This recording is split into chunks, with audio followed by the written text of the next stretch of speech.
আপনাদের সকলকে বাঙালি বুল চ্যানেলে স্বাগতম। আশা করি সকলে ভালো আছেন। এই ভিডিওতে আমরা জানব মাল্টি টাইম ফ্রেম অ্যানালিসিস কিভাবে করতে হয়। এটা হলো হিন্দুস্তান পেট্রোলিয়ামের উইকলি চার্ট। আমরা দুটো টাইম ফ্রেমের চার্টকে একসাথে অ্যানালাইজ করব এখন। একটা হলো উইকলি টাইম ফ্রেম এবং দ্বিতীয় হলো ডেইলি টাইম ফ্রেম।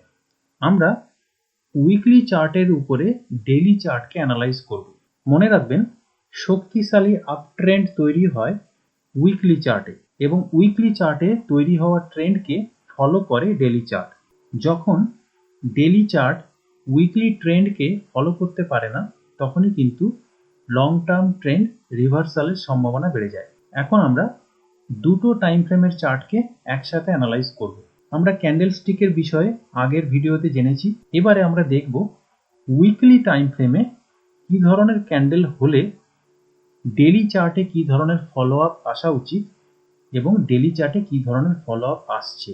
এখানে এই যে নীল রঙের ক্যান্ডেলটি, এটি হলো বুলিশ মোমেন্টাম ক্যান্ডেল, কিন্তু এখানে এই যে ক্যান্ডেলটি, এটা হলো বেয়ারিশ রিজেকশন ক্যান্ডেল। এই যে লাল রঙের ক্যান্ডেল, এটা হলো বেয়ারিশ মোমেন্টাম ক্যান্ডেল।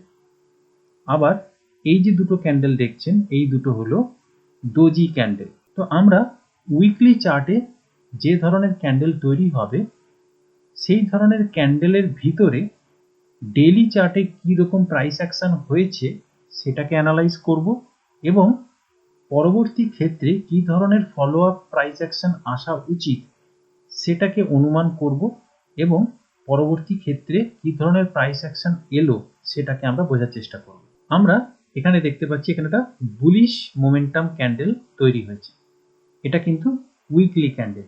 মোটামুটি একটা উইকলি ক্যান্ডেলের ভিতরে 5টা ডেইলি ক্যান্ডেল থাকে যদি প্রতিদিন মার্কেট খোলা থাকে, সোম থেকে শুক্র। আমরা এই চার্টে দেখব একটি উইকলি ক্যান্ডেলের মধ্যে, আমরা এই চার্টে দেখব একটি উইকলি ক্যান্ডেল কিভাবে তৈরি হলো এবং সেই উইকলি ক্যান্ডেলের ভিতরে কি ধরনের ডেইলি ক্যান্ডেল তৈরি হয়েছিল। এটা হলো উইকলি চার্ট। আমরা এখানে ডেইলি ক্যান্ডেল স্টিককে অ্যাড করে দেব এবং এই চার্টটাকে জুম করব। এখানে দেখুন, এটা একটা বুলিশ উইকলি ক্যান্ডেল এবং এই ছোট ছোট যে ক্যান্ডেলগুলো দেখতে পাচ্ছেন, এগুলো হলো ডেইলি ক্যান্ডেল। আমি ডেইলি ক্যান্ডেলকে উইকলি ক্যান্ডেলের মধ্যে এনে মাল্টি টাইম ফ্রেম অ্যানালিসিস করব। এখানে দেখতে পাচ্ছি প্রথমে একটা রিজেকশন ক্যান্ডেল তৈরি হলো ডেইলি চার্টে, তারপরে এখানে একটা সাপ্লাই এলো, কিন্তু হ্যামার ক্যান্ডেল তৈরি হলো, যার ফলে উইকলি ক্যান্ডেলের এই শ্যাডোটা তৈরি হয়েছিল। এরপরে এখানে একটা বুলিশ মোমেন্টাম ক্যান্ডেল এবং তারপরে একটা বড় বুলিশ মোমেন্টাম ক্যান্ডেল তৈরি হলো এবং এইখানে গিয়ে এই ক্যান্ডেলটা ক্লোজ করে দিল এবং এই 5টা ক্যান্ডেলের মাধ্যমে এই পুরো উইকলি ক্যান্ডেলটা তৈরি হলো। এখানে কি বুঝলাম, যে নিচের দিকে ডিমান্ডের প্রেসারে এই পুরো ক্যান্ডেলটা তৈরি হয়েছে। তাহলে এখানে কি বুঝলাম, এই ক্যান্ডেলটায় এর নিচের দিকে যে সাপ্লাই এসেছিল সেটা ডিমান্ডের জোরে সাপ্লাইটা টিকলো না এবং তারপর বাইং প্রেসারের জোরে ক্যান্ডেলটা এইভাবে উপরে এসে একটা বুলিশ মোমেন্টাম ক্যান্ডেলে পরিণত হলো এবং উপরে গিয়ে ক্লোজ করলো। এর থেকে আমরা কি বুঝবো না, এই ক্যান্ডেলটার যে জোন নিচের দিকে, এই যে ডেইলি ক্যান্ডেলগুলো তৈরি হয়েছে, এই জায়গাটা আমাদের কাছে কিন্তু খুব ইম্পর্টেন্ট সাপোর্ট জোন হিসাবে কাজ করবে পরবর্তী ক্ষেত্রে, কারণ এখান থেকেই বড় মোমেন্টাম এসেছিল। এরপরে যে ক্যান্ডেলটি তৈরি হয়েছে সেটা একটা ডোজি ক্যান্ডেল উইকলিতে। ক্যান্ডেলটা কিভাবে তৈরি হলো, প্রথমে একটা বেয়ারিশ ক্যান্ডেল তৈরি হলো, তারপর নিচের থেকে একটা ডেইলি বুলিশ ক্যান্ডেল তৈরি হলো এবং তারপর উপর থেকে রিজেকশন করে একটা বেয়ারিশ ক্যান্ডেল এবং তারপরে একটা ছোট্ট রিজেকশন ক্যান্ডেল এবং তারপরে একটা ডোজি ক্যান্ডেল। এই 5টা ক্যান্ডেলের মাধ্যমে যেটা তৈরি হলো সেটা হলো যে এখানে প্রাইস ডোজি ক্যান্ডেল তৈরি করলো এবং প্রাইস যেখান থেকে শুরু করেছিল মোটামুটি সেইখানেই কিন্তু প্রাইস ক্লোজ করে দিল। আচ্ছা, এই ক্যান্ডেলটিতে একটু লক্ষ্য করুন, এটা হলো বেয়ারিশ মোমেন্টাম ক্যান্ডেল। ক্যান্ডেলটির ওপেন থেকেই এখানে সাপ্লাই এসেছে 1 2 3 4, এখানে 4 দিনে এক সপ্তাহ হয়েছিল, তাই এখানে 4 দিনে এই উইকলি ক্যান্ডেলটা তৈরি হয়েছিল এবং 4 দিনের মধ্যে 3 দিনই এখানে সাপ্লাই এসেছিল, তাই এই ক্যান্ডেলটাই কিন্তু আমরা বলতেই পারি যে প্রচুর সেলিং প্রেসার এসেছিল। এরপরে এই ক্যান্ডেলগুলো তৈরি হয়েছে, কিন্তু এখান থেকে যেহেতু বড় সেলিং প্রেসার এসেছিল, পরবর্তী ক্ষেত্রে আমরা এই ক্যান্ডেলটির যে আপার জোন সেটিকে মার্ক করব এবং এটা একটা সাপ্লাই জোন হিসাবে কাজ করবে। যতক্ষণ না প্রাইস এইটির উপরে ব্রেকআউট করছে বুলিশ মোমেন্টাম ক্যান্ডেলের মাধ্যমে, ততক্ষণ এখানে সাপ্লাই প্রেসার আসবে। দেখুন এখানে প্রাইস ডেলি চার্টে গ্রিন ক্যান্ডেলের মাধ্যমে যখন এই জায়গাটা এলো, এখানে প্রাইস রিজেক্ট করলো, এখানে একটা সাপ্লাই এলো।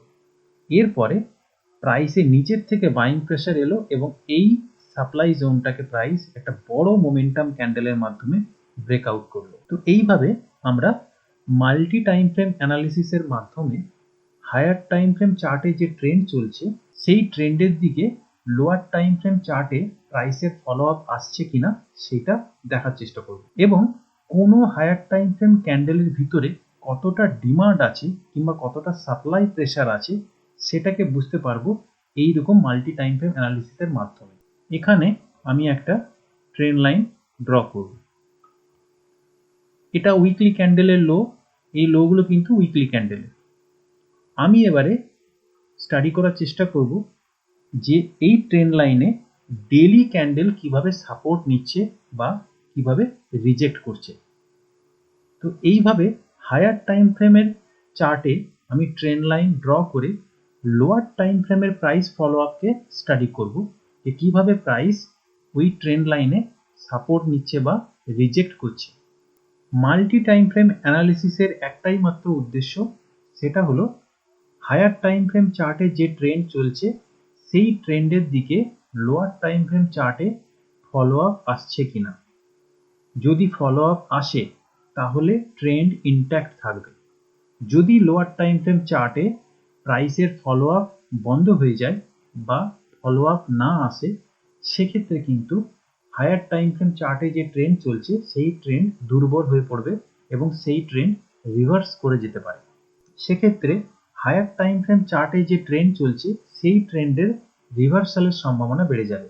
মাল্টি টাইম ফ্রেম অ্যানালিসিসের একটাই মাত্র উদ্দেশ্য, সেটা হলো হায়ার টাইম ফ্রেম চার্টে যে ট্রেন্ড চলছে সেই ট্রেন্ডকে lower time frame chart follow করছে কিনা। যতক্ষণ হায়ার টাইম ফ্রেম চার্টের ট্রেন্ডকে lower time frame chart follow করবে ততক্ষণ সেই ট্রেন্ড ইনট্যাক্ট থাকবে।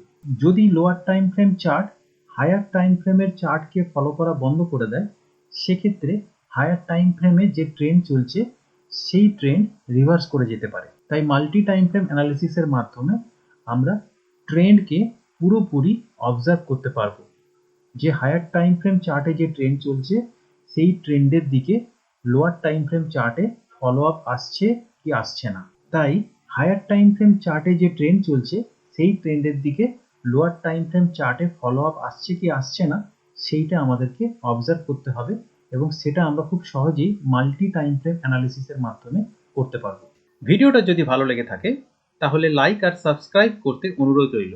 দেখা হচ্ছে পরের ভিডিওতে। শিখতে থাকুন, সুস্থ থাকুন, এগিয়ে চলুন।